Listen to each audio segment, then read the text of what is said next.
আমি আপনাদেরকে এবার মশার তাড়ানোর দোয়া শেখাবো। কোন দোয়া পড়লে মশা ভাগে এটা আমি আপনাদের শেখাবো। শিখবেন? আর ভাইরা, বলতে হয় বাস্তবতা। আমাদের সমাজে পরিবেশ পরিস্থিতি, ঘটনাচক্রে এক গরিব মানুষ মাদ্রাসার 4টি ছাত্রকে দাওয়াত করেছে।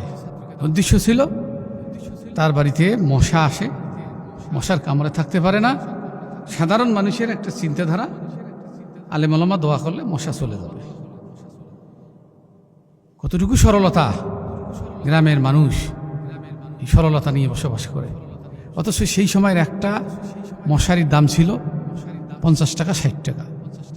একটা মশারি কিনলেই মশা তাড়ানোর একটা সুন্দর, মশা থেকে আত্মরক্ষার সুন্দর একটা পদ্ধতি সে নিতে পারত, ব্যবস্থা হয়ে যেত।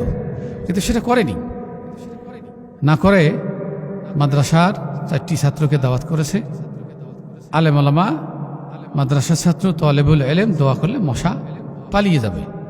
এই যে তার একটা বিশ্বাস। খাওয়া দাওয়া শেষে বাড়িওয়ালা সহ হাত উঠেছে, দোয়া পড়তেছে। এই 4টি ছাত্রের মধ্যে একটি ছাত্র ছিল চতুর, উপস্থিত জ্ঞান রাখে। সে দোয়া পড়তেছে আরবিতে, ইয়া আইয়াতুহাল মশাও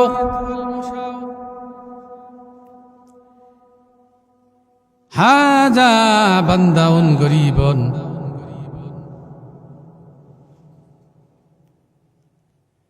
লাইসা লাহু মশারিয়ন লা ফানফানানি ওয়ালা কামরানি। ভাইরা, এই দোয়াটা শুনে মনে হলো আরবিতে দোয়া করছে, আর কোনো সমস্যা নাই। বাড়িওয়ালা গেলাট, বাড়িওয়ালা সাধারণ মানুষ যাই বুঝলো,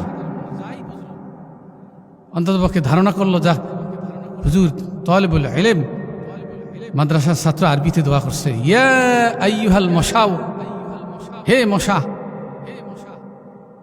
বাড়িওয়ালা মহা খুশি। আমার ভাইরা, এইভাবে আমাদের দ্বারা আর প্রতারিত হইয়েন না। অর্থাৎ আলেমদেরকে যেমন শ্রদ্ধা করেন, এটাও যেমন আলেমরা যা বলে এলমিদি শিক্ষা করা ফরজ, এটাও শিখতে হবে। তা না হলে আরবিতে আপনাদের সামনে কিছু বানায়া দোয়া করলে আপনারা গেলাট হয়ে যাবেন। মশা কিন্তু তাড়াবে না, মশা কিন্তু পালাবে না, মশা ঠিকই থাকবে।